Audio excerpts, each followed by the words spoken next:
안녕하십니까. 조갑제TV 시청자 여러분, 저는 조갑제닷컴의 조세별입니다. 지금 시각은 2021년 7월 21일 오후 3시를 가리키고 있습니다. 드루킹 댓글 조작 사건으로 재판에 넘겨졌던 김경수 경남도지사가 오늘 대법원으로부터 최종 유죄 확정을 받았습니다. 자, 이와 관련해서 야권의 유력 대선 주자들은 일제히 이 문재인 정권의 정통성을 문제 삼고 나섰습니다. 그리고 문재인 대통령이 이 사건에 대해서 직접 사과하라 라고 일제히 목소리를 내고 있는데, 특히 윤석열 전 총장은 문재인 정권의 정통성을 직접 거론했습니다. 자, 페이스북 글을 통해서 이렇게 말했습니다. 현 정권의 정통성에 근본적이고 심각한 문제가 있음이 사법부 판결로 확인됐다라고 말했습니다. 자, 그러면서 사법부에서 장기간 깊은 심리를 거쳐 판결한 결과를 존중한다. 국정원 댓글 사건과도 비교할 수 없을 정도 규모의 여론 조작, 선거 공작의 실체가 만천하에 드러났다라고 지적했습니다.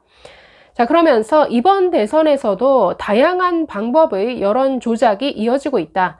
국민들께서 민의를 왜곡하는 시도도 좌시하지 않을 것이다 라고 했습니다. 자, 이 윤석열 전 총장은 국정원 댓글 사건을 직접 수사했었던 당사자입니다. 당시 특별수사팀의 팀장이었는데 당시에도 검찰 수뇌부의 외압이 있었다. 이 말을 언급함으로써 법무부로부터 징계받고 이제 대구고검으로 좌천되기도 했었죠. 자, 이랬던 윤석열이 보기에도 이번 이 드루킹 여론 조작 사건은 국정원 댓글 사건과는 비교할 수 없을 정도의 대규모고 조직적인 이런 여론 조작, 심각한 범죄다라고 보고 있는 겁니다.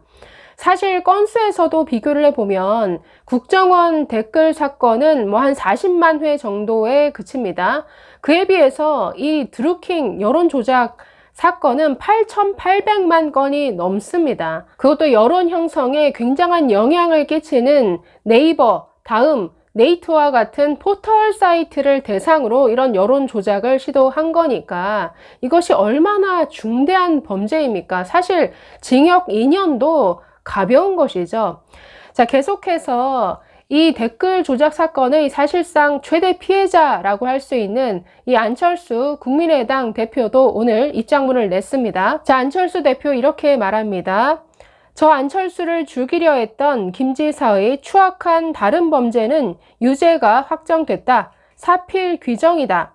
드루킹과 김경수 지사의 댓글 조작 사건은 민주주의를 농락한 파렴치한 범죄였고 국민의 뜻을 왜곡시킨 선거 파괴 공작이었다. 부당하고 불법적인 방식으로 탄생한 이 정권은 태생적 한계 때문에 부정과 불법의 길로 갈 수밖에 없었다. 지난 4년 동안 문재인 정권이 보여준 거짓과 위선, 무능과 독선, 내로남불은 이런 잘못된 시작의 필연적인 결과다라고 비판했습니다. 자, 그러면서 안 대표는 문재인 대통령을 직접 겨냥합니다. 지난 대선 댓글 조작 과정에 대해 얼마나 보고받고 지시나 격려를 해 주었느냐? 최측근이 벌인 엄청난 선거 공작을 몰랐다면 그것은 손바닥으로 하늘을 가리는 짓이다. 대통령의 추종자들이 당시 후보였던 문 대통령 당선을 위해 저질렀던 흉악, 무도한 범죄에 대해 본인이 직접 사과해야 되는 것 아닌가 라면서 대통령이 사과해야 된다라고 촉구를 했습니다. 글쎄요, 청해부대 집단 감염 사태에 대해서도 군 통수권자인 대통령 직접 사과 안 했는데 이 사건에 대해서 사과할 리가 없죠. 자, 또 다른 피해자라고 할 수 있죠. 국민의힘 홍준표 의원 역시 입장문을 냈습니다. 자, 이렇게 말합니다. 조작된 여론으로 대통령이 됐다면 대국민 사과라도 해야 되지 않겠느냐? 이로써 지난 대선이 드루킹 8,800만 건의 어마어마한 댓글 조작으로 승부가 결정난 여론 조작 대선이었다는 게 대법원에 의해 확정이 됐다. 정권 출범의 정당성도 상실됐고 지난 대선 때 김경수 지사는 문재인 후보의 수행 비서였으니 김 지사의 상선 공범도 이제 밝혀야 한다. 지난 대선 여론 조작의 최대 피해자였던 저나 안철수 후보에 대해 문 대통령은 최소한의 조치로 사과는 해야 되지 않겠느냐. 조작된 여론으로 대통령이 되었다면 대국민 사과라도 해야 되지 않겠느냐라고 이렇게 비판했습니다. 자, 최재형 전 원장도 짧은 입장문을 통해서 민의 왜곡을 용납하지 않겠다는 사법부의 의지로 평가하고 판단을 존중한다라고 밝혔습니다. 그러면서 오늘날 여론 조작은 자유민주주의의 최대 위협이다. 이번 판결로 우리 정치에서 여론 조작이 더는 발 붙이지 못하는 계기가 됐으면 한다라고 밝혔습니다. 자, 역시 원희룡 지사도 문재인 대통령이 국민 앞으로 나와서 입장을 내놓아야 할 차례다라고 지적했습니다. 여론 조작은 민주주의 근간을 무너뜨리는 일이다. 상상조차 해서는 안 될 일이 현실에서 벌어졌다. 대법원 판결로서 증명이 됐다. 명백한 국민 기만 행위다 라고 페이스북에 썼습니다.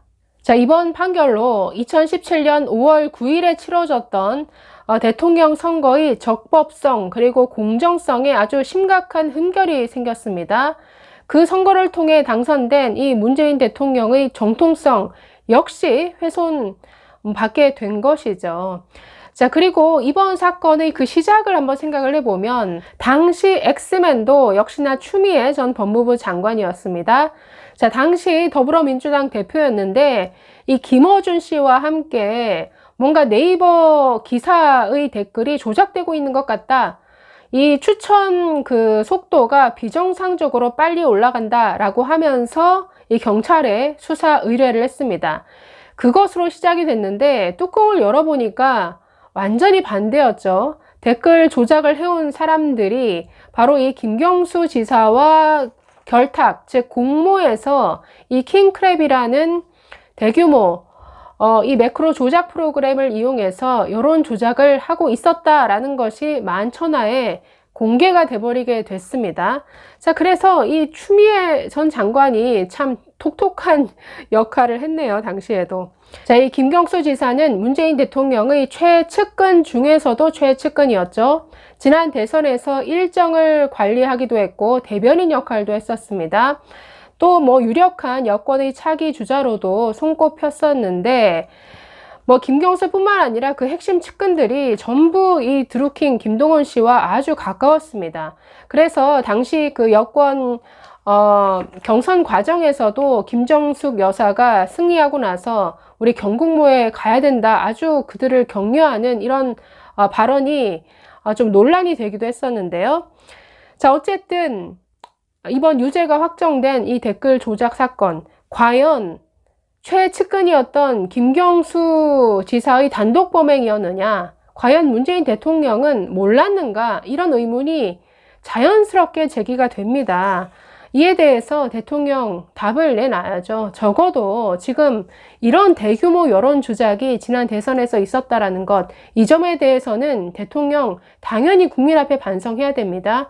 그런데 지금 여권의 대선 주자들은 반성해야 될 타이밍에 아주 적반하장식으로 이 재판부의 이 판결에 대해서 아주 불복하는 듯한 이런 발언을 서슴없이 자행하고 있습니다. 참 파렴치하고 부끄러움을 모르는 무도한 집단이라는 생각밖에 안 듭니다. 감사합니다.